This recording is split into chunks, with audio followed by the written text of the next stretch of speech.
Welcome to Audiorama Onda Lectora.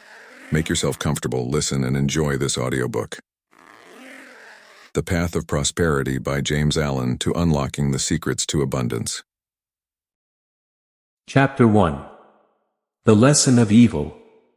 Discomfort, pain, and sorrow are the shadows of life.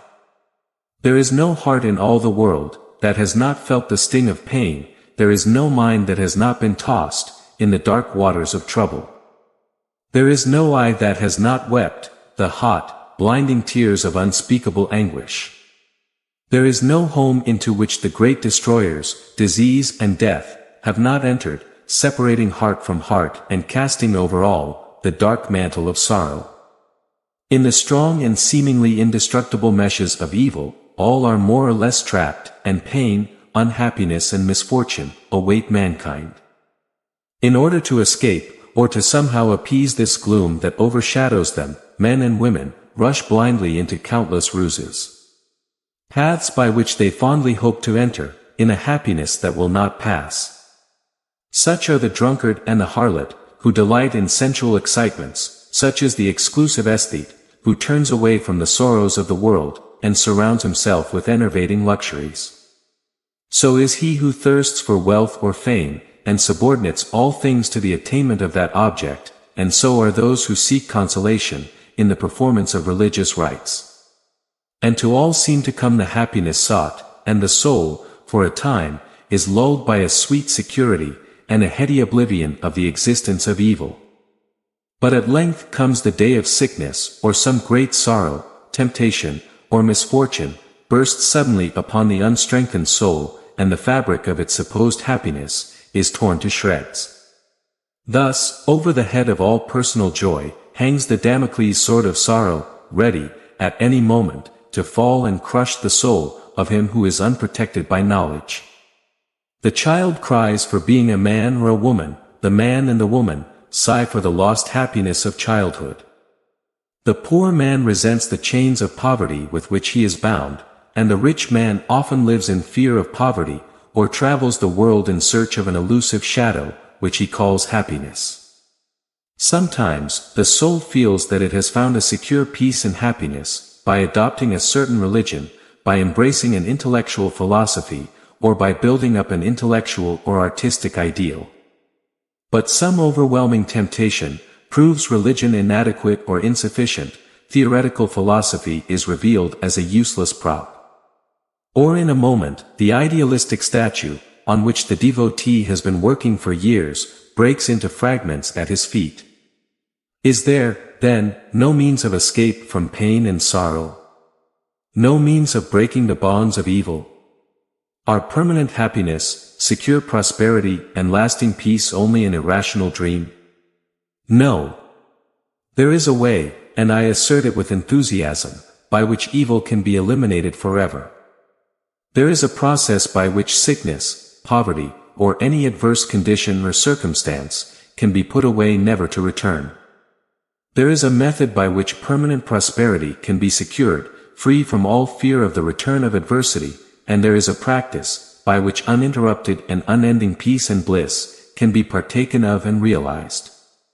And the beginning of the path, which leads to this glorious realization, is the acquisition of a correct understanding of the nature of evil. It is not enough to deny or ignore evil, it must be understood. It is not enough to pray to God to remove evil, you have to find out why it is there, and what purpose it has for you.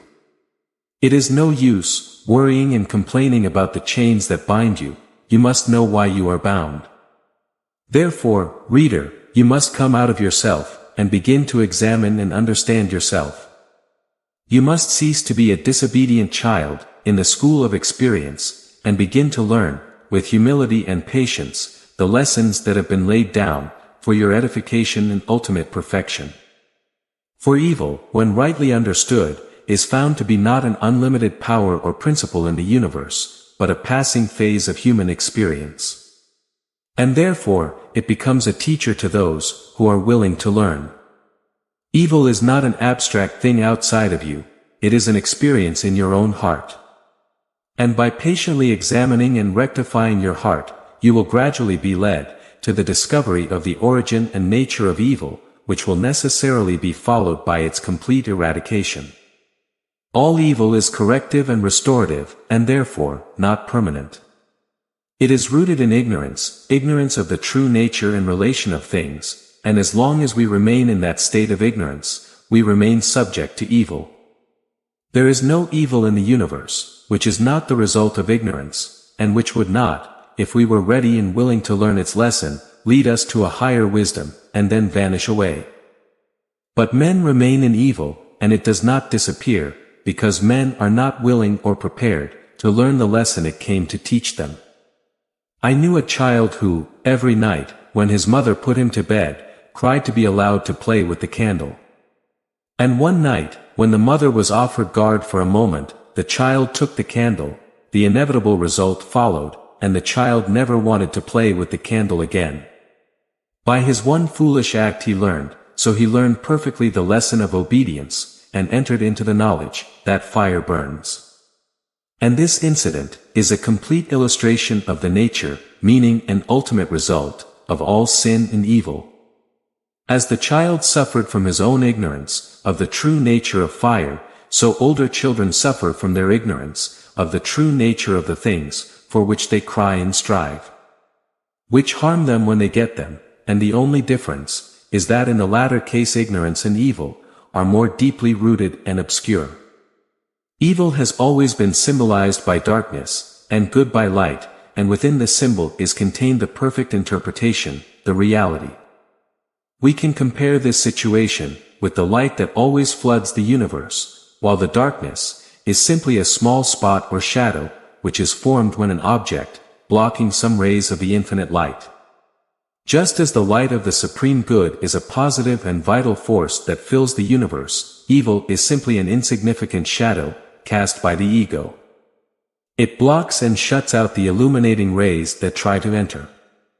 When night envelopes the world in its black, impenetrable cloak, no matter how dense the darkness, it covers only the small space of half of our small planet. Whereas the whole universe burns with living light, and every soul knows that it will awake in the light in the morning. Know that, in those dark moments of sorrow, pain or misfortune that settle in your soul, and make you move forward with tired and uncertain steps, you are building a barrier, with your own personal desires.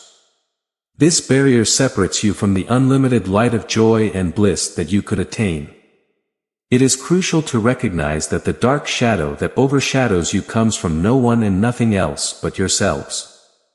And just as the outer darkness is nothing but a negative shadow, an unreality that comes from nowhere, goes nowhere, and has no abode. The inner darkness is likewise a negative shadow, which passes over the evolving soul and born of light.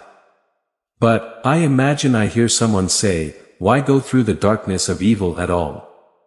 Because, out of ignorance, you have chosen to do so, and because, in doing so, you can understand both good and evil, and you can appreciate the light more, having gone through the darkness. Since evil is the direct result of ignorance, then, when the lessons of evil are fully learned, ignorance passes away, and wisdom takes its place. But as a disobedient child refuses to learn his lessons in school, so it is possible to refuse to learn the lessons of experience. And so remain in continual darkness, and suffer continually recurring punishments, in the form of illness, disappointment and sadness. Therefore, whoever wishes to free himself from the evil that surrounds him, must be willing and prepared to learn. Just as he must also be prepared to undergo that disciplinary process, without which no grain of wisdom or lasting happiness and peace can be secured. A man may shut himself up in a dark room, and deny that light exists, but it is everywhere outside, and darkness exists only in his own little room. In this way, you can shut out the light of truth, or you can begin to tear down the walls of prejudice, self-seeking, and error, which you have built around yourself, and thus let in the glorious and omnipresent light. By serious self-examination, you must strive to understand, and not just hold as a theory, that evil is a passing phase, a shadow created by yourself. That all your pains, sorrows and misfortunes, have come to you by a process of law, undeviating and absolutely perfect. They have come to you because you deserve and require them, and that by first enduring them, and then understanding them, you can become stronger, wiser, nobler. When you have entered fully into this understanding, you will be in a position to shape your own circumstances, to transmute all evil into good, and to weave, with a master hand, the fabric of your destiny. O night watcher, what happens in the confines of the dawn? Does the dawn, with its glow illuminating the mountain heights, appear as the majestic bearer of the supreme light, its delicate feet resting on the hilltops, painting the horizon with its golden gleams? Does he still come to drive away the darkness, and with it all the demons of the night? Do his rays still strike your sight? Do you hear his voice, the sound of error's doom? Comes the morning, lover of light, even now he gilds with gold the mountain top. I dimly see the path by which, even now his shining feet, they go into the night. Darkness shall pass away, and all things that love darkness and hate light, shall vanish forever with the night. Rejoice, for thus sings the swift herald. Chapter 2. The world is a reflection of mental states. What you are, so is your world. Everything in the universe is resolved in your own inner experience. It matters little what is outside, because everything is a reflection of your own state of consciousness. It matters all that you are inside, because all that is outside will be reflected and colored accordingly. All that you know positively is contained in your own experience. All that you will know must pass through the door of experience, and so become part of yourself. Your own thoughts, desires and aspirations make up your world, and for you, everything in the universe of beauty, joy and happiness, or of ugliness, sadness and pain, is contained in yourself. By your own thoughts, you make or mar your life, your world, your universe. As you build within yourself, by the power of thought, so will your outer life be shaped, and circumstances accordingly.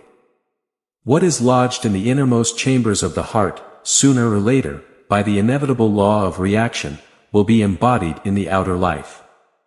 The impure, sordid and selfish soul gravitates with unerring precision towards misfortune and catastrophe.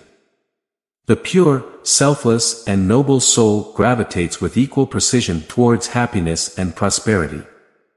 Each soul attracts its own, and nothing can come to it that does not belong to it. To realize this is to recognize the universality of the divine law.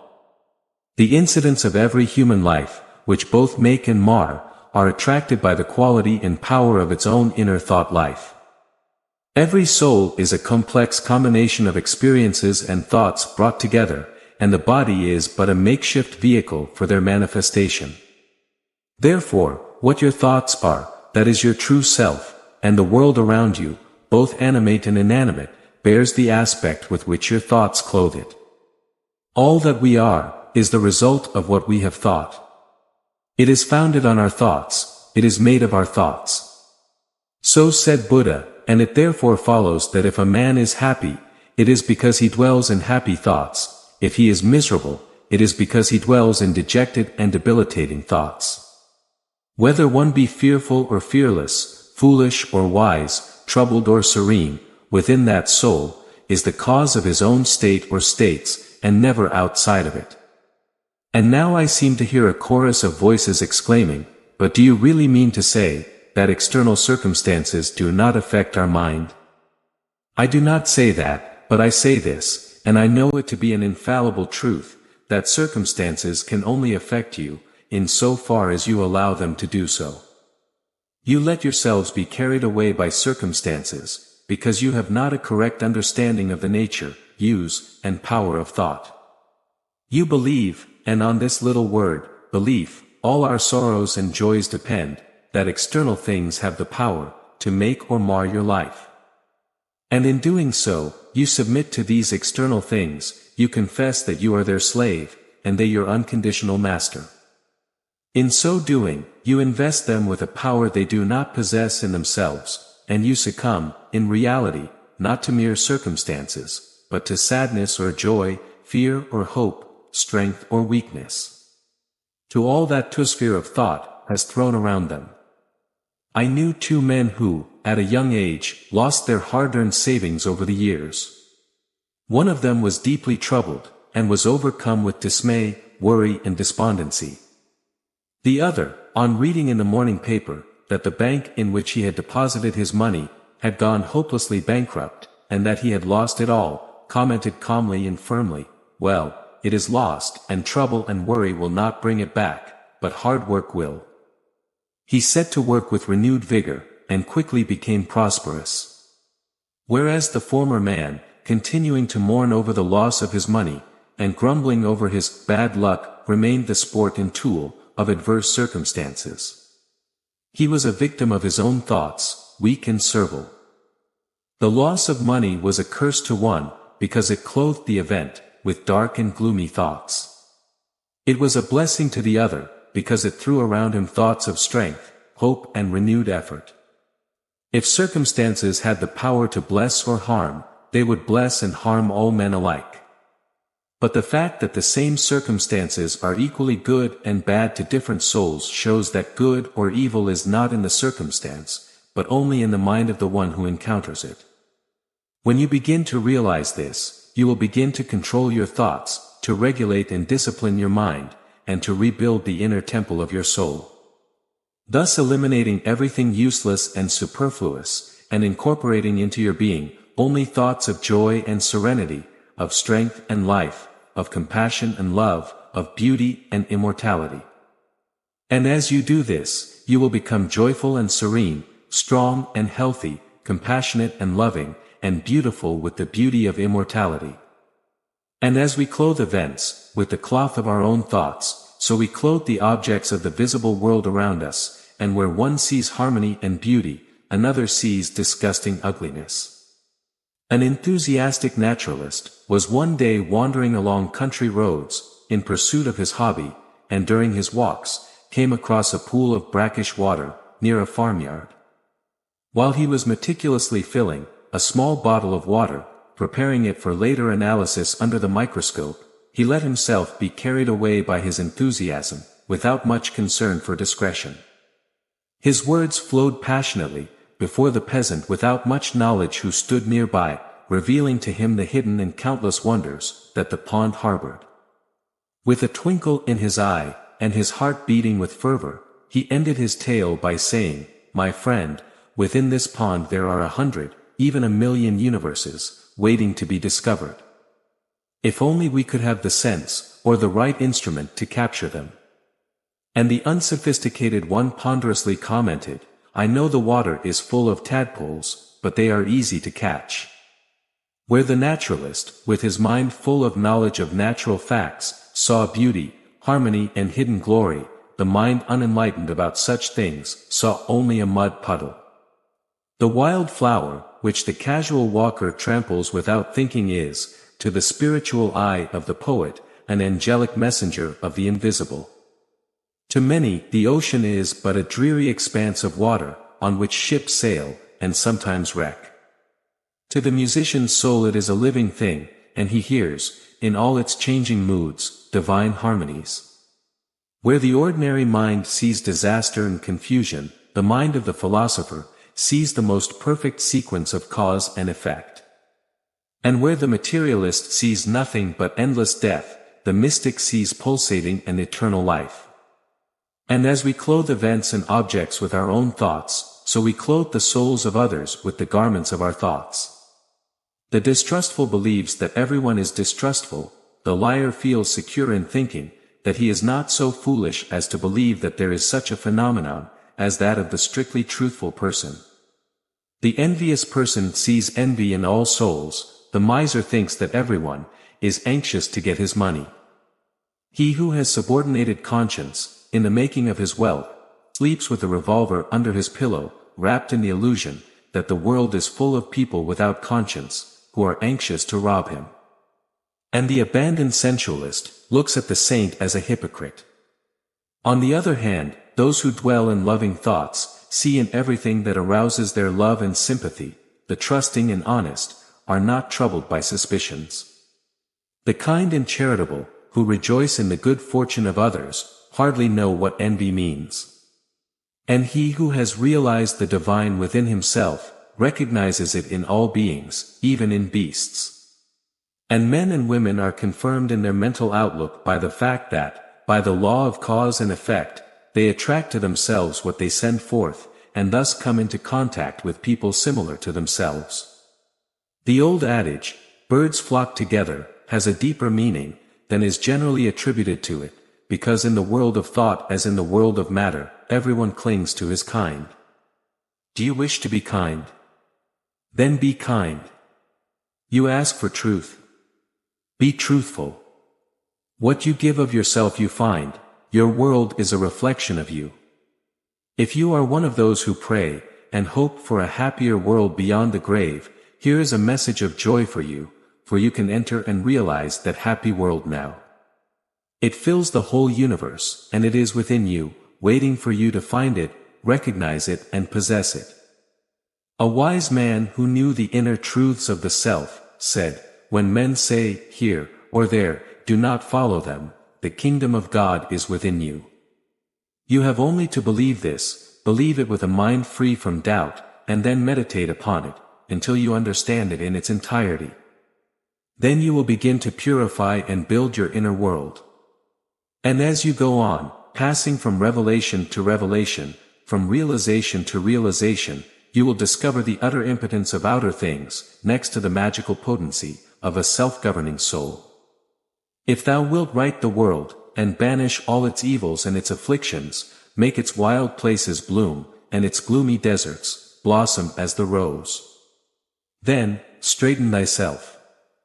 If you wish to free the world from its long and lonely captivity in sin, restore all broken hearts, and dispel sorrow to give way to sweet consolation. Then turn within, and work on your own growth and healing.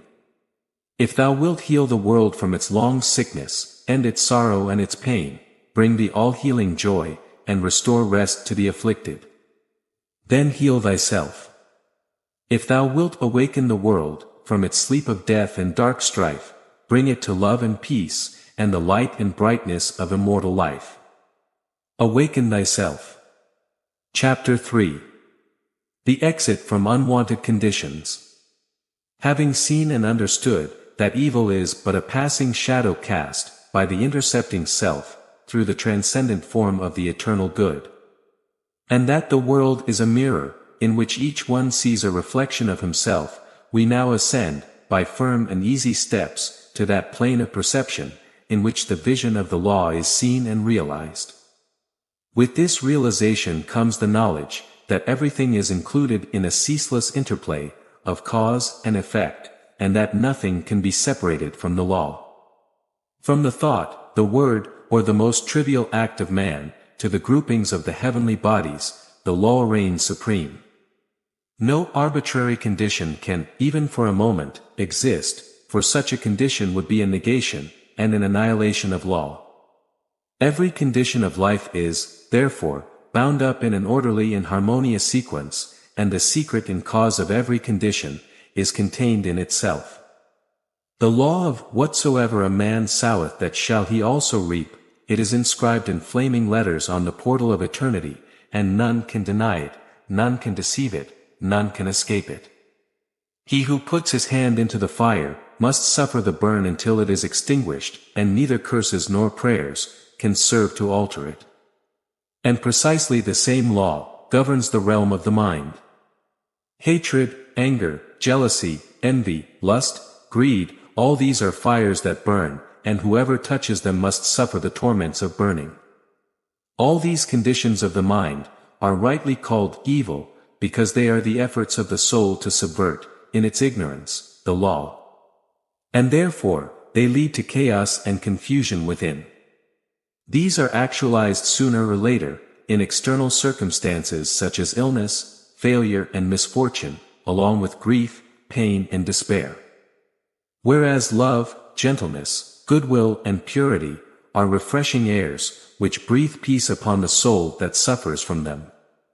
And being in harmony with the eternal law, they are actualized in the form of health, peaceful environment, success and good fortune, without deviations. The full understanding of this great law that permeates the universe, leads to the acquisition of that state of mind, known as obedience. To know that justice, harmony and love are supreme in the universe is also to know that all adverse and painful conditions are the result of our own disobedience to that law. Such knowledge leads to strength and power, and it is only upon such knowledge that one can build a true life, and lasting success and happiness. Patience and acceptance, in the face of all circumstances, are essential to grow and overcome painful moments. By rising above them, we free ourselves from the fear of their return, for their power fades through obedience to the law that governs our lives.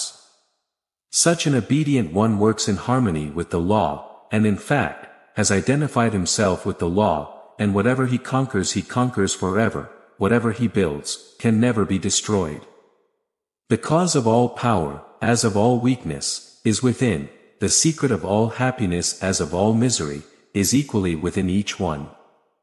There is no progress outside of inner development, and no sure foothold, for prosperity or peace, except through the orderly advancement of knowledge. You say that you are fettered by circumstances, you cry out for better opportunities, for a wider scope, for better physical conditions, and perhaps you inwardly curse the fate that binds you hand and foot. It is for you that I write, it is for you that I speak. Listen and let my words be engraved in your heart, because what I tell you is true. You can improve your outer life, if you firmly propose to improve your inner life. I know that this path seems sterile at first, truth always is, only error and deception are at first attractive and fascinating. But if you can commit yourself to it, if you perseveringly discipline your mind, eradicating your weaknesses and allowing your soul forces and spiritual powers to unfold, then, you will be amazed at the magical changes, which will occur in your outer life. As you move forward, golden opportunities will spread your way, and the power and judgment to use them properly, will arise within you. Great friends will come to you without being called. Sympathetic souls will be drawn to you, as a needle to a magnet, and books, and all the external aids you need, will come to you without being sought. Perhaps the chains of poverty hang heavily upon you, and you are friendless and alone, and long intensely for your burden to be lightened. But the burden continues, and you seem to be enveloped in ever-increasing darkness. Perhaps you complain, you bemoan your lot. You blame your birth, your parents, your employer, or the unjust powers, who have so undeservedly bestowed upon you poverty and hardship, and upon another opulence and ease. Cease to complain and fret. None of these things which you blame is the cause of your poverty. The cause is in yourself, and where the cause is, there is the remedy. The very fact that you complain proves that you deserve your lot, for it manifests that you lack that faith, which is the basis of all effort and progress. There is no place for a complainer in a universe of law, and worry is a suicide of the soul. By the same mental attitude, you are reinforcing the chains that bind you, and you are attracting around you the darkness that envelopes you. Alter your outlook on life, and your outward life will change. Build yourselves up in faith and knowledge, and make yourselves worthy of a better environment, and wider opportunities. Make sure, first of all, that you are making the best of what you have. Do not deceive yourself, assuming that you can step to greater advantages, while overlooking smaller ones. For if you could, the advantage would not be permanent, and you would quickly fall back, to learn the lesson you had neglected. Just as a child in school must master one standard before advancing to the next, so, before obtaining that great good you so long for, you must faithfully use the good you already have. The parable of the talents is a beautiful story that exemplifies this truth, as it shows us clearly that if we waste, neglect or degrade what we possess, even if it is little and seemingly insignificant, then even that will be taken away from us, because our behavior shows that we are not worthy to keep it. Perhaps you live in a small cottage, and are surrounded by unhealthy and vicious influences. You desire a larger and more hygienic residence. Then you should prepare for that residence, by first of all making your house, as far as possible, a little paradise. Keep it spotlessly clean. Try to make it look as nice and sweet as your limited means will allow. Cook your simple food with all care, and arrange your humble table as tastefully as you can. If you cannot afford a carpet, let your rooms be carpeted, with smiles and welcomes, fastened with the nails of kind words, driven in with the hammer of patience. Such a carpet will not fade in the sun, and constant use will never wear it out. Thus ennobling your present environment, you will rise above it and its need. And at the proper time, you will pass into the better house and surroundings, which have been waiting for you all along, and which you have prepared to occupy. You may wish for more time to think and strive, and feel that your working hours are too hard and long. Then try to use to the maximum the little free time you have. It is useless to wish for more time, if you are already wasting the little you have, because you will only become more indolent and indifferent. Even poverty and lack of time and leisure are not the evils you imagine them to be, and if they prevent you from progressing, it is because you have clothed them with your own weaknesses, and the evil you see in them is really in yourself. Strive to realize, fully and completely that, as you shape and mold your mind, you are the maker of your destiny. And as, by the transmuting power of self-discipline, you realize this more and more, you will come to see that these so-called evils can be turned into blessings.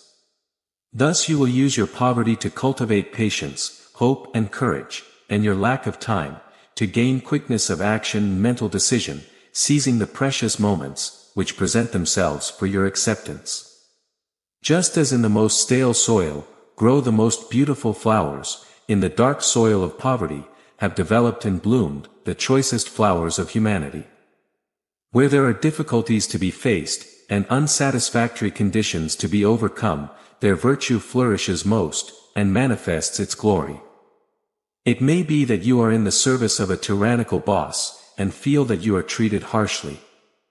Consider that this, too, is necessary for your training. Return the unkindness of your employer, with gentleness and forgiveness. Incessantly practice patience and self-control. Use the disadvantage, to gain mental and spiritual strength, and by your silent example and influence, you will be teaching your employer, you will help him to be ashamed of his conduct.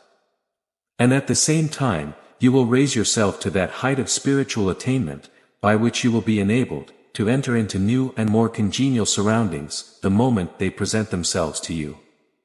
You should not complain that you are a slave, but elevate yourself, by noble conduct, above the plane of bondage. Before you complain that you are a slave to another, be sure that you are not a slave to yourself. Look within yourself, look closely, and have no pity on yourself. You will find there, perhaps, enslaving thoughts, enslaving desires, and in your daily life and conduct, enslaving habits. Defeat them, cease to be a slave to self, and no man shall have the power to enslave you. By overcoming self, you will overcome all adverse conditions, and every difficulty will fall before you. Do not complain that you are oppressed by the rich. Are you sure that if you obtained wealth, you would not be an oppressor yourself? Remember that there is the eternal law, which is absolutely just, and that he who oppresses today must be oppressed tomorrow. And from this there is no escape. And perhaps you, yesterday, in some previous existence, were rich and oppressor, and now you do nothing more than pay the debt you owe to Dafa. Practice fortitude and faith. Think constantly of eternal justice, of eternal good. Make an effort to rise above the personal and transitory, towards the impersonal and permanent. Get rid of the illusion that you are being hurt or oppressed by another. And try to realize, by a deeper understanding of your inner life, and of the laws that govern that life, that you are only really hurt by what is within you. There is no practice more degrading and soul-destroying than self-pity. Get rid of it. As long as that canker feeds on your heart, you can never hope to grow into a fuller life. Stop condemning others, and start condemning yourself. Do not condemn any of your actions, desires or thoughts, which do not bear comparison with spotless purity, nor the light of sinless goodness. In doing so, you will be building your house on the rock of the eternal, and all that is required for your happiness and well-being will come in due time. There is no way to permanently rise above poverty, or any undesirable condition, except by eradicating those selfish and negative conditions within, of which they are the reflection, and by virtue of which they continue. The way to true wealth is to enrich the soul by acquiring virtue. Outside the true virtue of the heart, there is no prosperity or power, but only the appearances of these. I am aware that men make money, who have acquired no measure of virtue, and have little desire to do so, but such money does not constitute true wealth, and its possession is transitory and feverish. Here is the testimony of David, for I was envious of the foolish, when I saw the prosperity of the wicked. Their eyes stand out for fatness, they have more than the heart could desire. Verily, I have cleansed my heart in vain, and washed my hands in innocence. When I thought to know this, it was too painful for me, until I entered the sanctuary of God, and then I understood its end.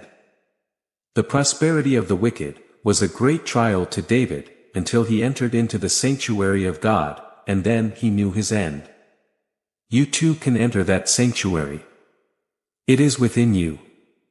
It is that state of consciousness, which remains when everything sordid, personal and impermanent rises above, and universal and eternal principles are realized.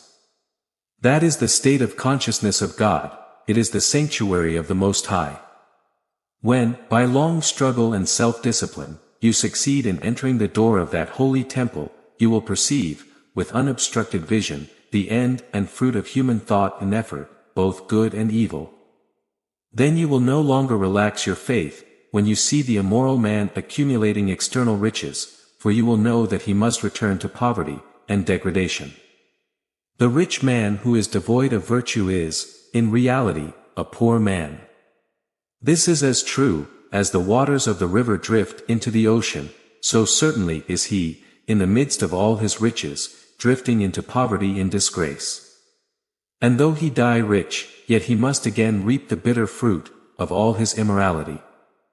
And though he may become rich many times, he must fall back into poverty as many times, until, by long experience and suffering, he overcomes inward poverty. But the man who is outwardly poor, but rich in virtue, is truly rich, and in the midst of all his poverty, travels safely towards prosperity. An abundant joy and happiness await his arrival. If you want to become truly and permanently prosperous, you must first be virtuous. Therefore, it is not wise to aim directly at prosperity, to make it the sole object of life, to attain it greedily.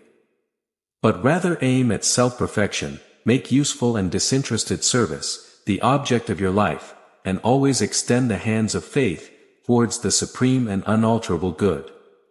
You say you desire wealth, not for your own sake, but to do good with it, and bless others. If this is your true motive for desiring wealth, then wealth will come to you. For you are strong and unselfish indeed, if in the midst of riches, you are willing to regard yourself as a steward, and not as an owner. But examine your motives well. For in most cases where money is desired, with the admitted object of blessing others, the real motive is the love of popularity, and the desire to pose as a philanthropist or reformer. If you do not do good with the little you have, you may be sure that the more money you get, the more selfish you will become. And all the good you seem to do with your money, if you try to do any, will be insinuating self-praise. If your true desire is to do good, there is no need to wait until you have money to do it. You can do it now, right this very moment, and right where you are now. If you really are as altruistic as you think you are, you will prove it by sacrificing for others now. No matter how poor you are, there is room for personal sacrifice, for didn't the widow put everything into the treasury? The heart that truly desires to do good, does not wait for money to do it, but approaches the altar of sacrifice.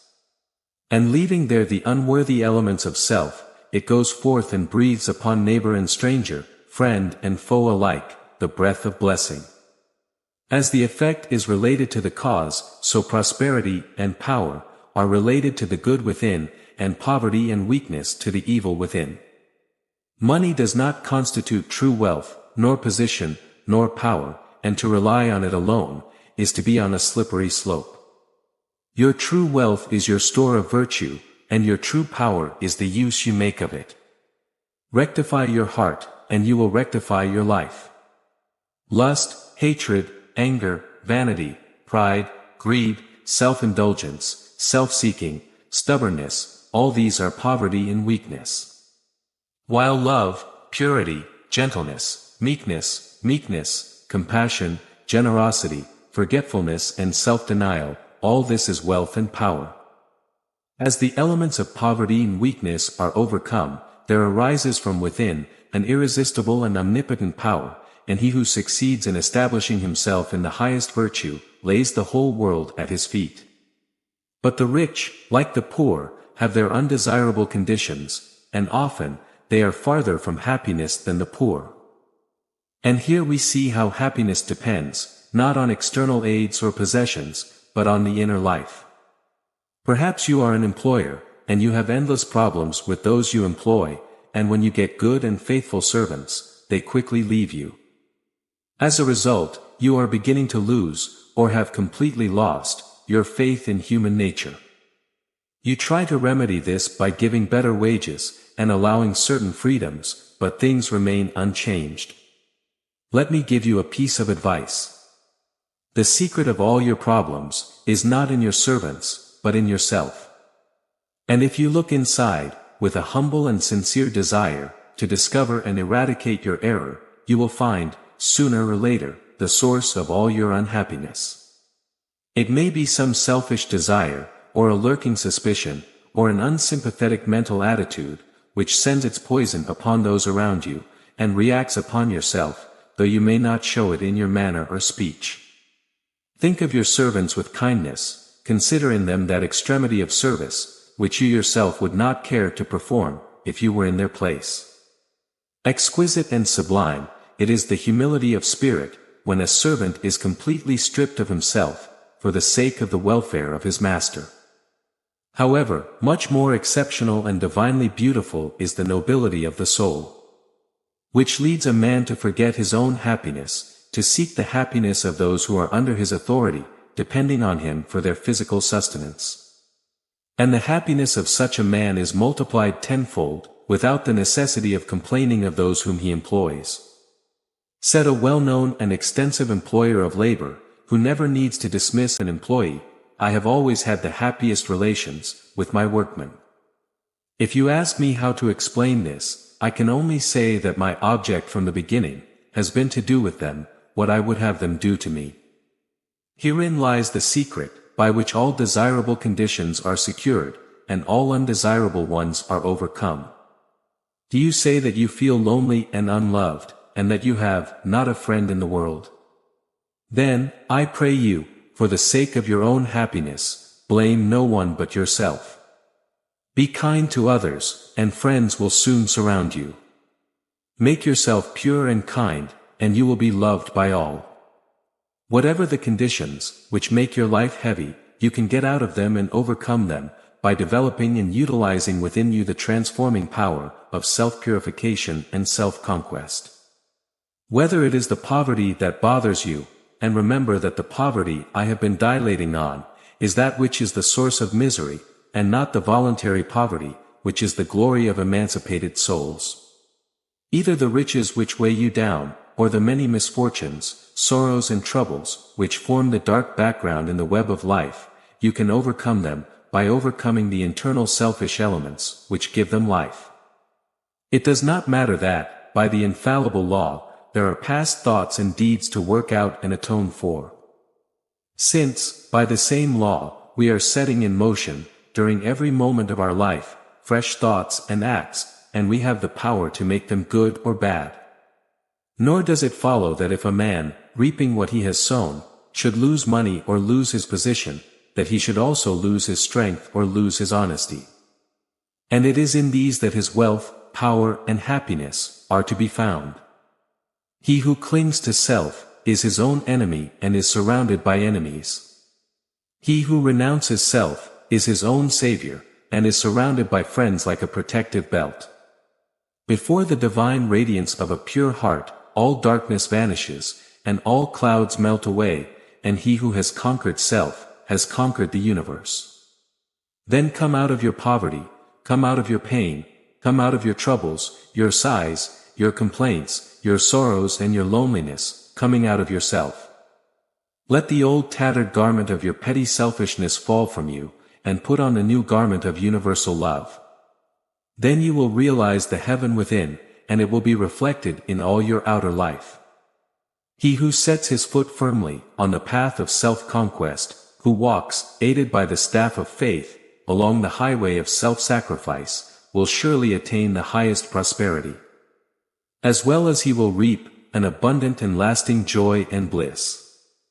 To those who seek the supreme good, all things serve the wisest ends, nothing comes as evil, and wisdom lends wings to all forms of evil breeding. Dark sadness watches a star waiting to shine with glorious light, hell waits for heaven, and after night comes golden glory from afar. Defeats are stepping stones by which we climb, with purer aim towards nobler ends. Loss leads to gain, and joy accompanies the true steps over the hills of time.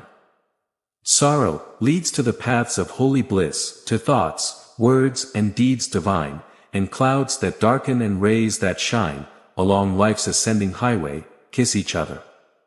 Misfortune does but cloud the road, whose end and summit in the sky of success bright, sunny and high, awaits our quest and our stay. The heavy mantle of doubts and fears, that clouds the valley of our hopes, the shadows with which the spirit copes, the bitter harvest of tears. The heartaches, miseries and sorrows, the bruises born of broken ties, all these are steps by which we rise, towards the living ways of wholesome beliefs. Love, compassionate, watchful, runs to meet the land of destiny, all glory and all good, await the coming of obedient feet. Chapter 4. The silent power of thought. The most powerful forces in the universe are the silent forces. And according to the intensity of their power, a force becomes beneficial, when rightly directed, and destructive, when misused. This is a common knowledge, with respect to mechanical forces, such as steam, electricity, etc. But few have learned to apply this knowledge, to the realm of mind, where thought forces, the most powerful of all, are continually generated, and sent forth as currents of salvation or destruction. At this stage of his evolution, man has come into possession of these forces, and the whole tendency of his present advance is their complete subjugation. All possible wisdom, for man on this material earth, is to be found only in complete self-mastery. And the commandment, love your enemies, resolves itself into an exhortation to enter here and now, into the possession of that sublime wisdom. Seizing, mastering and transmuting, those mental forces, to which man is now slavishly subject, and by which he is helplessly carried, like a straw in the stream, upon the currents of selfishness. The Hebrew prophets, with their perfect knowledge of the supreme law, always related the outer events, to the inner thought. And they associated national disaster or success, with the thoughts and desires, which dominated the nation at the time. The knowledge of the causal power of thought is the basis of all their prophecies, as it is also the basis of all real wisdom and power. National events are nothing more than the workings of the psychic forces of the nation. Wars, pestilences and famines, are the meeting and clash of misdirected mental forces, the climaxes, in which destruction intervenes as the agent of law. It is foolish to attribute war to the influence of one man, or to a group of men. It is the supreme horror of national selfishness. It is the silent and conquering forces of thought that make all things manifest. The universe arose from thought. Matter, in its ultimate analysis, is simply thought objectified. All the achievements of men were first forged in thought, and then objectified. The author, the inventor, the architect, first builds his work in thought. And having perfected it in all its parts, as a complete and harmonious whole, on the plane of thought, he then begins to materialize it, to bring it down to the material plane or the plane of the senses. When the forces of thought are directed in harmony with the dominant law, they are edifying and conservative, but when subverted, they become disintegrating and self-destructive. To adjust all your thoughts to a perfect and unwavering faith in the omnipotence and supremacy of good is to cooperate with that good, and to realize within you the solution and destruction of all evil. You must believe and you will live. And here we have the true meaning of salvation, salvation from darkness and the negation of evil, by entering into and realizing the living light of the eternal good. Where there is fear, worry, anxiety, doubt, trouble, disgust or disappointment, there is ignorance and lack of faith. All of these mental conditions are the direct result of selfishness, and are based on an inherent belief in the power and supremacy of evil. Therefore, they constitute practical atheism, and living in these negative, soul-destroying mental conditions, and submitting to them, is the only real atheism. It is salvation from such conditions that the race needs, and let no man boast of salvation, so long as he is their helpless and obedient slave. To fear or worry is as sinful as to curse. Then, how can one fear or worry, if he intrinsically believes in the eternal justice, in the omnipotent good, in the boundless love? To fear, to worry, to doubt, is to deny and disbelieve. From such mental states come all weakness and failure. For they represent the nullification and disintegration of the positive mental forces which would otherwise rush to their object with power and produce their own beneficial results. To overcome these negative conditions is to enter into a life of power, to cease to be a slave and become a master. But there is only one way to overcome them, and that is by the constant and persistent growth of inner knowledge. To mentally deny evil is not enough. It is necessary, through daily practice, to rise above it and understand it. To mentally affirm the good is inadequate, it is necessary, by unwavering effort, to enter into it and comprehend it. The intelligent practice of self-control leads rapidly to the knowledge of the inner forces of thought, and later to the acquisition of that power by which they are correctly employed and directed. To the extent that you master yourself, that you control your mental forces, instead of being controlled by them, to that same extent, you will master external affairs and circumstances. Show me a man whose touch causes the collapse of everything around him, and who cannot withhold success, even when it is placed in his hands. Then I will show you a man who dwells continually in those mental conditions, which are the very negation of power. To be always wallowing in the bogs of doubt, to be continually dragged into the quicksands of fear, or to be incessantly blown about by the winds of anxiety. That is to be a slave, and to live the life of a slave, though success and influence are always knocking at your door, in order to be admitted. Such a man, without faith and self-government, is incapable of rightly governing his affairs, and is a slave to circumstances, in fact, a slave to himself. Affliction teaches such men, and in the end they pass from weakness to strength, by the strain of bitter experience. Faith and purpose constitute the motive force of life. There is nothing that strong faith and unwavering purpose cannot accomplish. By the daily exercise of silent faith, the forces of thought are gathered, and by the daily strengthening of silent purpose, those forces are directed toward the object of realization. Whatever your position in life, before you can hope to enter into any measure of success, usefulness and power, you must learn to focus your thought forces, cultivating calmness and repose. It may be that you are a businessman, and that suddenly, you have to face some overwhelming difficulty, or probable disaster.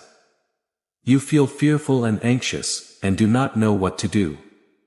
To persist in such a state of mind would be fatal, because when anxiety intervenes, right judgment disappears. Now, if you take advantage of an hour or two in complete calm, either at dawn or at nightfall, and go away to a secluded corner, or a room in your home, where you know that no one will disturb you. Then, by adopting a relaxed posture, direct your mind with determination, away from that which causes you anxiety. Dedicate your thoughts to remember pleasant and happy moments of your life. With the passage of time, a calm serenity will gradually take over your mind, and surprisingly, the anxiety that tormented you will fade away, until it disappears completely. The moment you see that your mind returns to the lower plane of worry, bring it back and restore it to the plane of peace and strength. When this has been completely accomplished, you will be able to concentrate your whole mind on the solution of your difficulty, and what was intricate and insurmountable to you, in your hour of anxiety, will become clear and easy. And you will see, with that clear vision and perfect judgment, which alone belong to a calm and untroubled mind, the right course to pursue, and the proper end to attain. You may have to try day after day, before you can perfectly calm your mind, but if you persevere, you will certainly succeed. And the course which presents itself to you in that hour of calm, must be carried out. Doubtless, when you return to think of things of the day, and the worries reappear, and begin to dominate you, you will begin to think, that the course is wrong or foolish, but do not heed such suggestions. Be guided absolutely and entirely by the vision of calm, and not by the shadows of anxiety. The hour of calm is the hour of enlightenment and right judgment. By such a course of mental discipline, the scattered forces of thought are gathered together and directed, like the rays of searching light, upon the problem in hand, with the result that it yields to them. There is no difficulty, however great, which does not yield, before a calm and powerful concentration of thought. And there is no legitimate object, which cannot be speedily actualized, by the use and intelligent direction, of the soul forces. Until you have delved and scrutinized, into your inner nature, and conquered many of the enemies, which lurk there, you cannot have an approximate conception, of the subtle power of thought.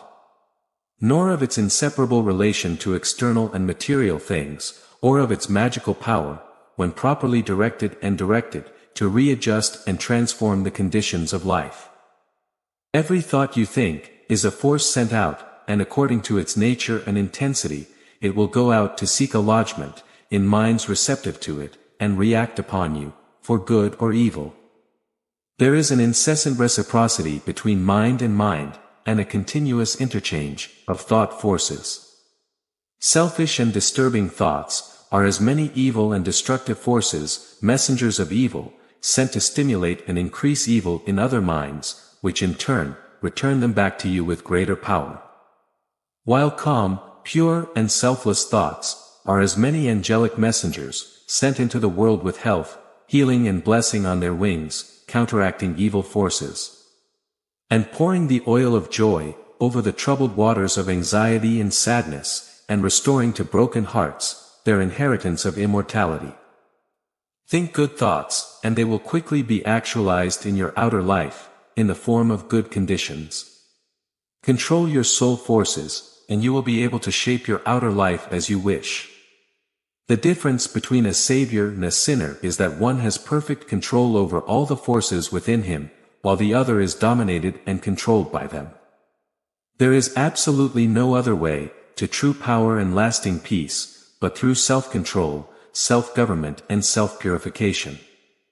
To be at the mercy of your disposition is to be powerless, unhappy, and of little real use in the world. The conquest of your little likes and dislikes, of your capricious loves and hates, of your angry outbursts, of your suspicions, of your jealousies, as well as of all the changing moods, to which you are more or less helpless, this is the task before you, if you want to weave into the web of life the golden threads, of happiness and prosperity. To the extent that you are enslaved, due to the changing moods within you, you will need to depend on others and external aids, as you walk through life. If you want to walk steadily and securely, and want to achieve any accomplishment, you must learn to rise above, and control all those disturbing and retarding vibrations. You must practice daily the habit, of putting your mind at rest, going into silence, as it is commonly called. This is a method of replacing a troubling thought with one of peace, a thought of weakness with one of strength. Until this is accomplished, one cannot hope to direct mental forces into the problems and activities of life with any appreciable measure of success. It is a process of detour, of dispersed forces into a powerful channel. Just as a useless swamp can become a field of golden corn, or a fruitful garden, by draining and directing the scattered and harmful currents into a well-cut channel. Thus he who acquires calm, and subdues and directs the currents of thought within himself, saves his soul, and fructifies his heart and his life. As you master your impulses and thoughts, you will begin to feel, growing within you, a new and silent power, and a settled feeling of composure and strength will remain with you. Your latent powers will begin to unfold, and whereas before, your efforts were weak and ineffective, you will now be able to work with that quiet confidence, which commands success. And along with this new power and strength, there will awaken in you that inner illumination, known as intuition, and you will no longer walk in darkness and speculation, but in light and certainty. With the development of this soul vision, judgment and mental penetration will increase immeasurably. Then will develop within you that prophetic vision, with the aid of which, you will be able to perceive coming events, and predict, with remarkable accuracy, the outcome of your efforts. And as you change from within, you will change your outlook on life, and as you change your mental attitude toward others, they will change their attitude and conduct toward you. As you rise above the lower, debilitating and destructive mental forces, you will come into contact with the positive, strengthening and uplifting currents generated by strong, pure, and noble minds. Your felicity will intensify immeasurably, and you will begin to realize the joy, strength, and power, which are born only of self-mastery. And this joy, strength, and power will radiate continuously from you, and without any effort on your part. Moreover, although you may be totally unconscious of it, strong people will be attracted to you, the influence will be placed in your hands. And according to your altered mental world, external events will shape themselves. A man's enemies are those of his own household, and he who wants to be useful, strong and happy, must cease to be a passive receptacle for negative, mendacious and impure currents of thought. And as a wise head of a family orders his servants and invites his guests, so he must learn to order his desires and to say, with authority, what thoughts he will admit into the mansion of his soul. Even a very partial success in self-mastery greatly increases his power, and he who succeeds in perfecting this divine attainment comes into possession of unimaginable wisdom and inner strength and peace. There he realizes that all the forces of the universe help and protect the steps of the one who is master of his soul. Do you want to climb the highest sky? Would you cross the lowest of hells, live in dreams of constant beauty, or in the lowest thoughts? For your thoughts are heaven above you, and your thoughts are hell below. Happiness does not exist, except in thought. Torment nothing but thought can know. The worlds would disappear, were it not for thought. Glory is but in dreams, and drama, of ages from eternal thought flows. Dignity, shame and sorrow, pain and anguish, love and hate, are but disguises of the mighty pulsating thought, which governs fate. As the colors of the rainbow make the one colorless ray, so the universal changes make the one eternal dream. And the dream is all within you, and the dreamer waits a long time, for the morning, to awaken him to the living and strong thought, which will make the ideal real, that will make the dreams of hell disappear, in the highest and holiest heaven, where dwell the pure and perfect. Evil is the thought that thinks it. Good, the thought that makes it light and darkness, and sin and purity, also arise from thought. Think of the highest, and the highest thou shalt see, fix thy mind on the highest, and the highest thou shalt be. Chapter 5. The Secret of Health, Success and Power. We all remember with what intense delight, as children, we listened to the tireless fairy tale. With what enthusiasm we followed the fluctuations, the fortunes of the good boy or girl, always protected, in the hour of crisis, from the evil machinations of the scheming witch, the cruel giant or the wicked king. And our little hearts never wavered for the fate of the hero or heroine, nor doubted their ultimate triumph over all their enemies. For we knew that the fairies were infallible, and that they would never abandon those who had devoted themselves to good and truth. And what an indescribable joy throbbed within us, when the fairy queen, bringing all her magic to bear at the critical moment, dispersed all darkness and trouble, and granted them the complete fulfillment of all their hopes, and they were happily ever after. With the accumulation of years, and an ever-increasing intimacy with the so-called realities of life, our beautiful fairy world was erased. So its wonderful inhabitants were relegated, in the archives of memory, to the shadowy and unreal. And we thought we were wise and strong, as we left forever the land of childhood dreams. But when we become little children again, in the wonderful world of wisdom, we will return again to the inspiring dreams of childhood, and discover that, after all, they are realities. Fairies, tiny and almost always imperceptible, treasure a magical and conquering power, which grants well-being, health, abundance and happiness, along with all the bountiful gifts of nature. They are reborn in reality, and immortalized in the realm of the soul of the one, who through growth in wisdom, has attained knowledge of the power of thought and the laws, which govern the inner world of being. For him, the fairies live again as thought people, thought messengers, thought powers, who work in harmony with the supreme good. And those who, day by day, strive to harmonize their hearts with the heart of the supreme good, actually acquire true health, wealth and happiness. There is no protection which can be compared with goodness, and by goodness, I do not mean a mere external conformity with the rules of morality. I mean pure thought, noble aspiration, unselfish love, and freedom from vainglory. To dwell continually in good thoughts, is to throw around oneself a psychic atmosphere of sweetness and power, which leaves its impression on all who come in contact with it. As the rising sun puts helpless shadows to flight, so all the impotent forces of evil are put to flight by the searching rays of positive thought, which shine from a heart made strong in purity and faith. Where there is firm faith and uncompromising purity, there is health, there is success, there is power. In such a person, disease, failure and disaster cannot find a home, because there is nothing to feed on.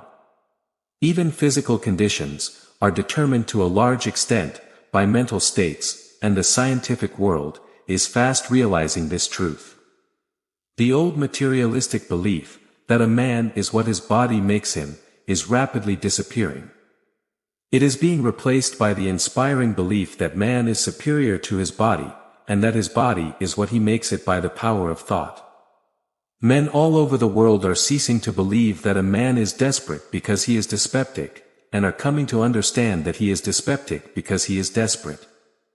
And in the near future, the fact that all disease has its origin in the mind will become common knowledge.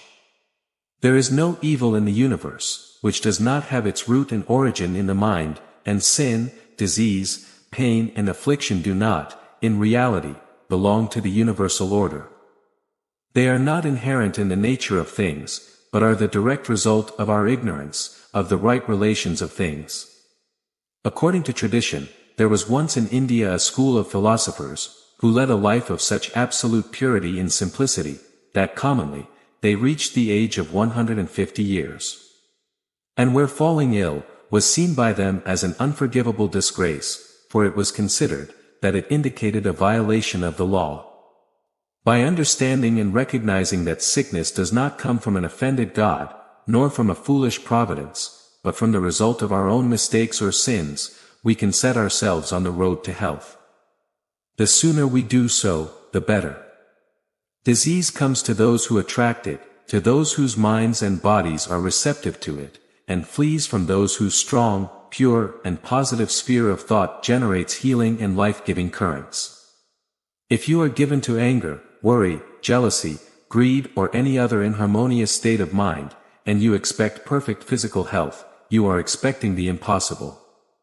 For you are continually sowing the seeds of disease in your mind. The wise man carefully avoids such mental conditions, because he knows that they are far more dangerous than a bad drain or an infected house. If you want to be free from all physical pains, and enjoy perfect physical harmony, then put your mind in order, and harmonize your thoughts. Think of joy, think of love, let the elixir of goodwill run through your veins, and you will need no other medicine. Let go of your jealousy, your suspicions, your worries, your hatreds, your selfish indulgences, and you will let go of your dyspepsia, your bile, your nerves, and your aching joints.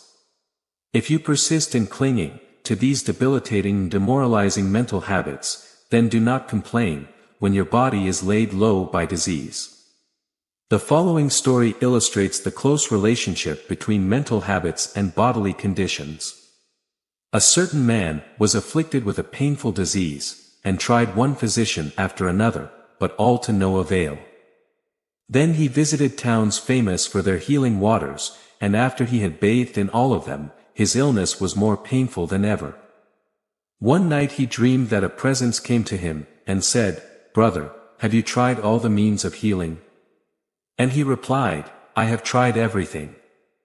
"No," said the presence, "come with me, and I will show you a healing bath which has escaped you."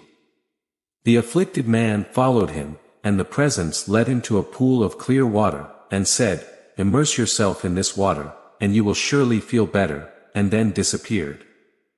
The man dived into the water, and when he came out, oh! His illness had left him, and at the same moment, he saw written on the pond the word, renunciation. On awaking, the meaning of his dream flashed through his mind, and looking within himself he discovered that he had been, all along, the victim of a sinful indulgence, and he vowed that he would renounce it forever. He fulfilled his vow, and from that day, his affliction began to leave him, and in a short time, he was completely restored. Many people complain that they have been broken by overwork. In most of these cases, the breakdown is rather the result of a senseless waste of energy. If you want to ensure your health, you must learn to work without friction.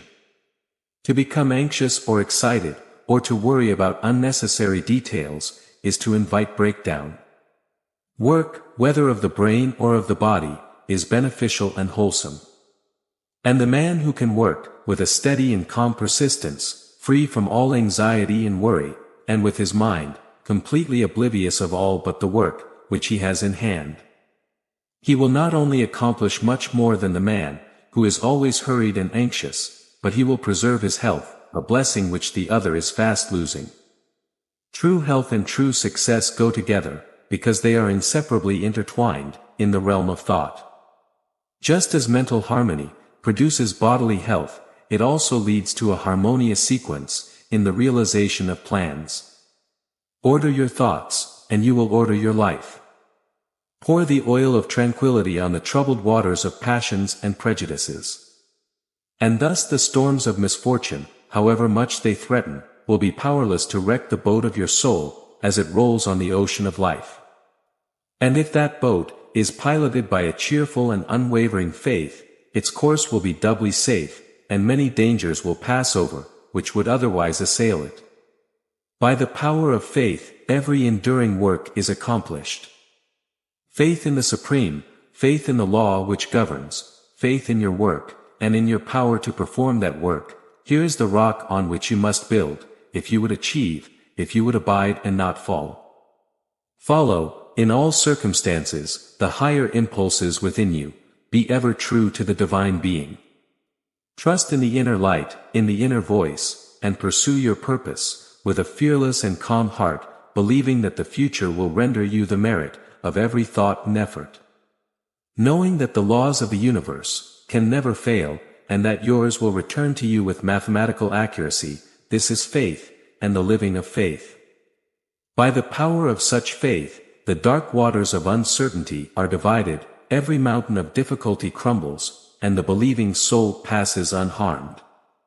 Labor, O reader, to acquire, above all, the priceless possession of this fearless faith, for it is the talisman of happiness, of success, of peace, of power, of all that makes life great and superior to suffering. Build upon such faith, and you build upon the rock of the eternal. And with the materials of the eternal, and the structure you erect will never dissolve, for it will transcend all accumulations of material luxuries and riches, the end of which is dust. Whether cast down to the depths of sorrow, or raised to the heights of joy, keep ever thy hold upon this faith, ever return to it as thy rock of refuge. And keep your feet firmly planted, on its immortal and immovable foundation. Centered on such faith, you will come to possess such spiritual strength that it will shatter, like so many crystal toys, all the forces of evil that hurl themselves against you. And you will attain such success, which the mere striver after worldly gain, can never know or dream of. If ye have faith and doubt not, ye shall not only do this, but if ye say unto this mountain, Be thou removed and cast thyself into the sea, then it shall be done.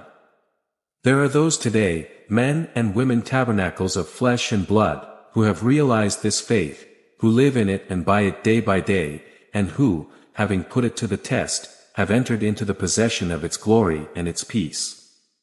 Such have sent forth the word of command, and the mountains of sorrow and disappointment, of mental weariness and physical pain, have passed away, and have been cast into the sea of oblivion. If you become possessed of this faith, you will not need to worry about your success or failure, and success will come. You will not have to worry about results, but will work with joy and tranquility, knowing that right thoughts and right efforts will inevitably bring right results. I know a lady who has had many happy satisfactions, and recently, a friend remarked to her, "Oh, how fortunate you are. You have only to wish for one thing, and then it comes to you." And so it seemed, indeed, on the surface. But in reality, all the blessing that has come into this woman's life, is the direct result of the inner state of blessing that, throughout life, she has been cultivating and training towards perfection. Mere desire brings nothing but disappointment. It is life that counts. The fool desires and complains, the wise works and hopes. And this woman had worked outwardly and inwardly, but above all inwardly, in her heart and soul. And with the invisible hands of the Spirit she had built, with the precious stones of faith, hope, joy, devotion and love, a beautiful temple of light, whose glorifying radiance always surrounded her. It was reflected in her eyes, shone in her face, vibrated in her voice, and all who came into her presence, felt her captivating spell. And as with her, so with you. Your success, your failure, your influence, your whole life you carry with you, because your dominant tendencies of thought are the determining factors of your destiny. Send out loving, stainless and happy thoughts, and blessings will fall into your hands, and your table will be spread with the cloth of peace. Send hateful, impure and unhappy thoughts, and curses will rain down upon you, and fear and unrest will wait upon your pillow. You are the unconditional maker of your destiny, whatever it may be. Every moment you are sending from you, the influences that will make or mar your life. Let your heart grow, be loving and unselfish, and your influence and success will be great and lasting, even if you make little money. If you confine yourself to the narrow limits of self-interest, even if you become a millionaire, your influence and success will be utterly insignificant in the final tally. Cultivate, then, this pure and selfless spirit, and combine it with purity and faith, singleness of purpose. Thus you will be evolving from within the elements, not only of abundant health and lasting success, but of greatness and power. If at this time, you are not satisfied with your present situation, and your heart is not fully committed to your work, nevertheless, perform your duties with meticulous diligence. As you rest your mind, keep in mind that the best position and the greatest opportunities await you in the future. Always keep an active mental outlook toward the emerging possibilities, so that when the crucial moment arrives, and the new path appears, you will be fully prepared mentally, and with the intelligence and foresight that come from mental discipline.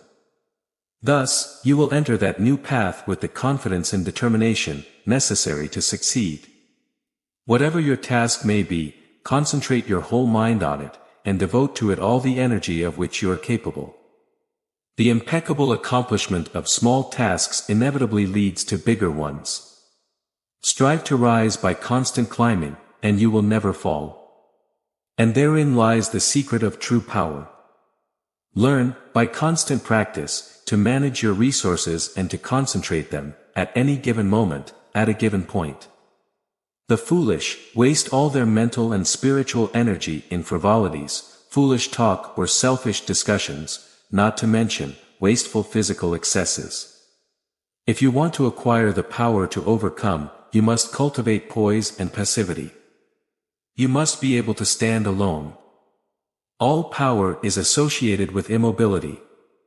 The mountain, the massive rock, the storm-tested oak, speak to us of power, by the combination of its solitary grandeur, and its defiant fixity.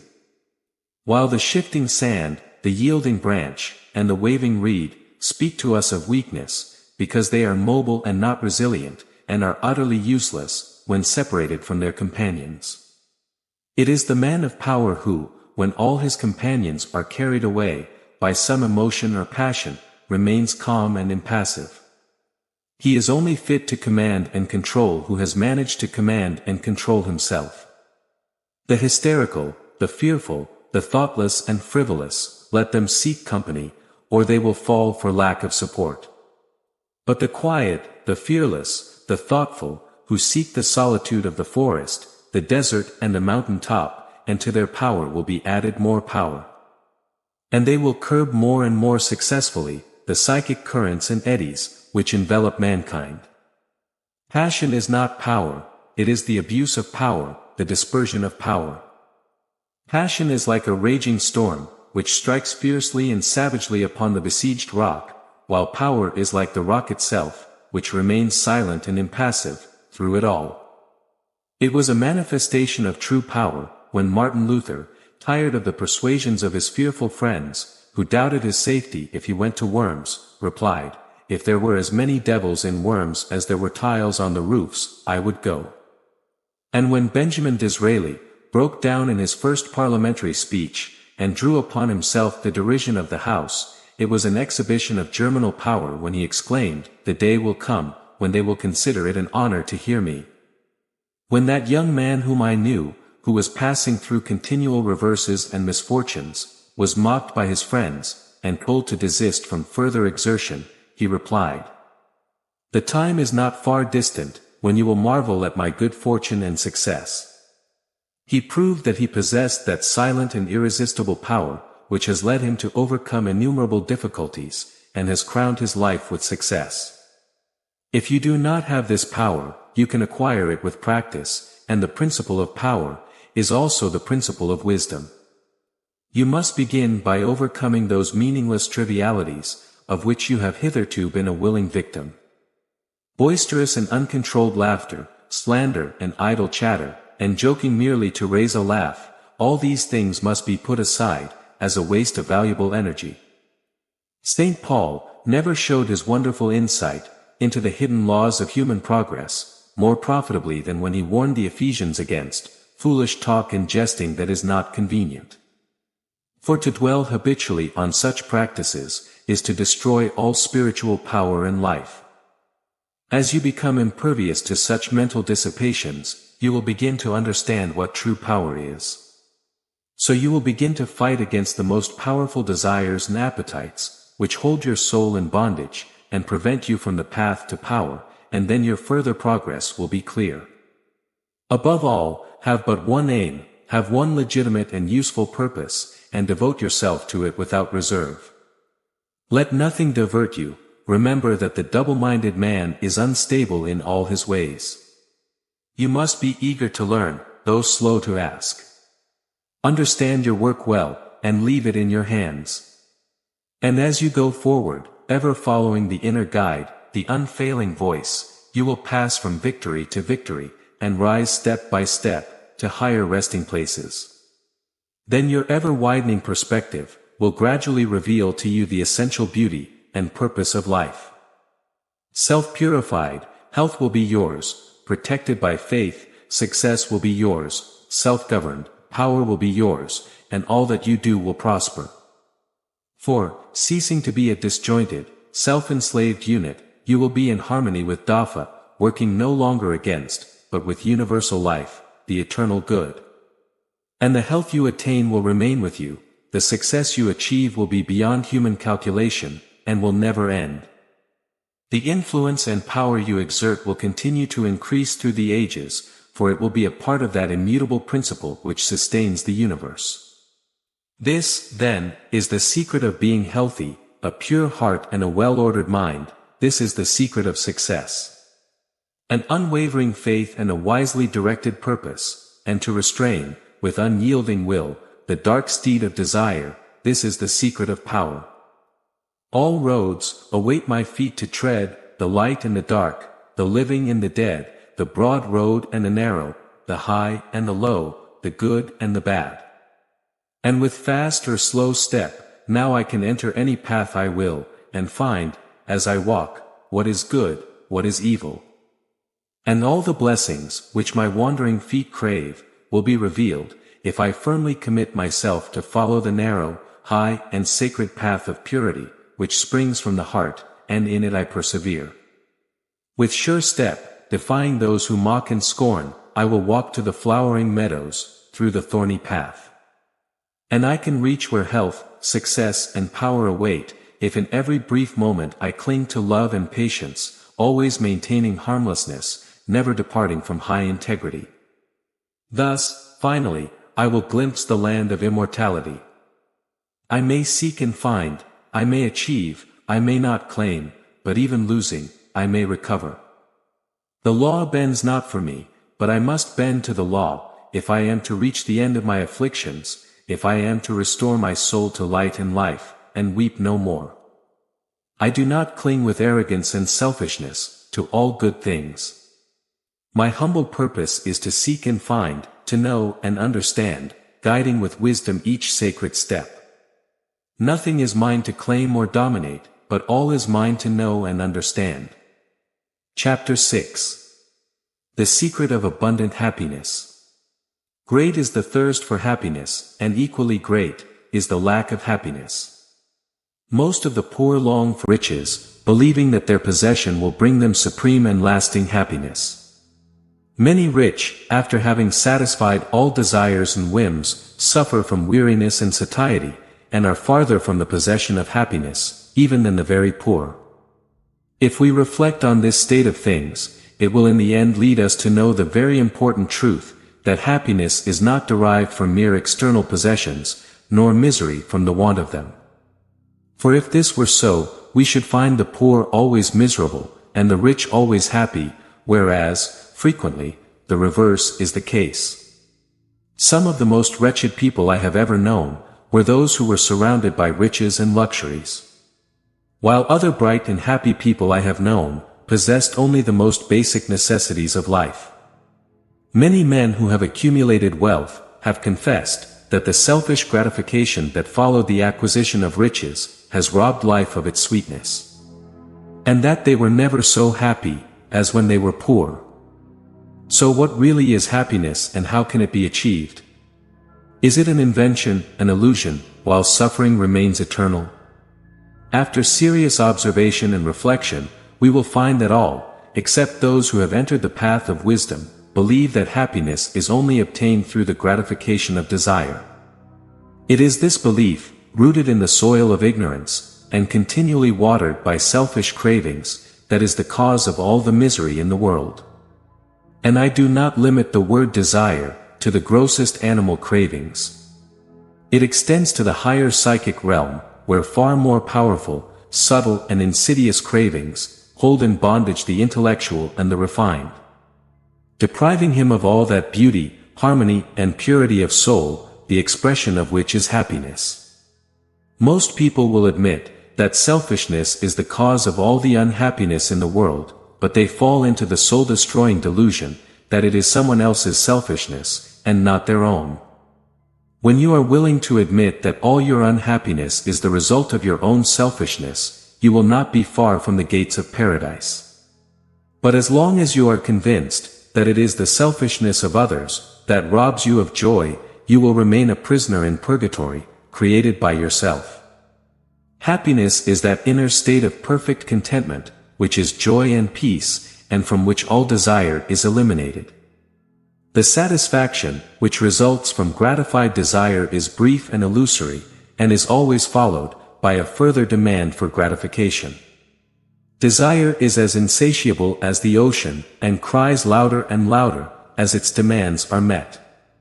It demands greater and greater service, from its deluded devotees, until at last, they are laid low by physical or mental anguish, and are cast into the purifying fires of suffering.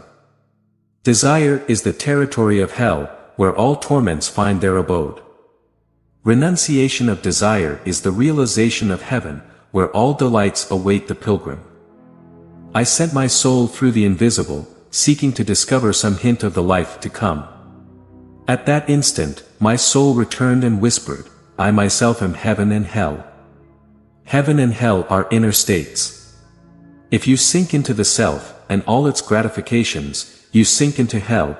If you rise above the self, to that state of consciousness, which is the absolute negation and forgetfulness of the self, you enter heaven. The self is blind, without judgment, does not possess true knowledge, and always leads to suffering. Right perception, impartial judgment and true knowledge, belong only to the divine state, and only to the extent that you realize this divine consciousness, can you know what true happiness is. As long as you persist in the selfish pursuit of your own personal happiness, happiness will elude you, and you will be sowing the seeds of unhappiness. To the extent that you succeed in losing yourself in the service of others, happiness will come to you, and you will reap a harvest of bliss. The blessing of the heart is found in loving, not in being loved. We find our quest in giving, not in receiving gifts. Whatever your longing or need, so shall your soul be nourished, and in truth, you shall live fully. If you cling to yourself, you will cling to sorrow. If you renounce yourself, you will enter into peace. To seek selfishly is not only to lose happiness, but even that which we believe to be the source of happiness. Notice how the glutton continually seeks a new delicacy, with which to stimulate his slumbering appetite, and how, bloated, burdened and sick, he scarcely eats at last with pleasure. While he who has mastered his appetite, and not only does not seek, but never thinks of gustatory pleasure, finds pleasure in the most frugal food. The angel form of happiness, which men, looking through the eyes of self, imagine they see in gratified desire, when embraced is always found, which is the skeleton of misery. In truth, he that seeketh his life shall lose it, and he that lusteth his life shall find it. Lasting happiness will come to you when, ceasing to cling selfishly, you are willing to give up. When you are willing to lose, without reserve, that impermanent thing which is so dear to you, and which, whether you cling to it or not, will one day be taken from you. Then you will discover that what seemed to you a painful loss, turns out to be a supreme gain. To give up in order to gain, there is no greater deception, no more prolific source of misery, but to be willing to yield and to suffer loss, this is truly the way of life. How is it possible to find true happiness? By focusing on those things which, by their very nature, must happen. Real and lasting happiness can only be found by focusing on what is permanent. Ascend, therefore, above attachment and desire to the ephemeral, and you will access the awareness of the eternal. As you rise beyond the ego, and cultivate the spirit of purity, selflessness and universal love, and center yourself in that consciousness, you will attain the happiness that carries no reactions, and which will never be taken away from you. The heart, which has attained total self-forgetfulness, in its love for others, has not only become possessed of the highest happiness, but has entered into immortality, for it has realized the divine. Look back on your life, and you will find that the moments of greatest happiness were those in which you uttered some word, or performed some act, of compassion or selfless love. Spiritually, happiness and harmony are synonymous. Harmony is a phase of Dafa, whose spiritual expression is love. All selfishness is discord, and to be selfish is to be out of harmony with the divine order. As we realize that all-embracing love, which is the negation of self, we become in harmony with the divine music, the universal song, and that ineffable melody which is true happiness, becomes our own. Men and women, rushing to and fro, in blind pursuit of happiness, cannot find it. Nor will they ever, until they recognize that happiness is already within them and around them, filling the universe, and that they, in their selfish search, are closing themselves to it.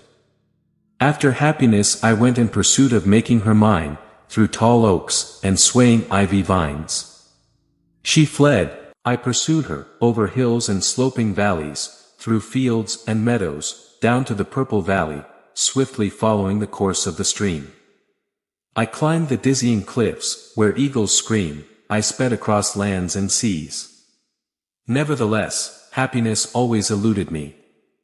Exhausted, I stopped chasing her and sank, to rest on a barren shore. One came to ask for food, and another for alms, I put bread and gold in the bony palms.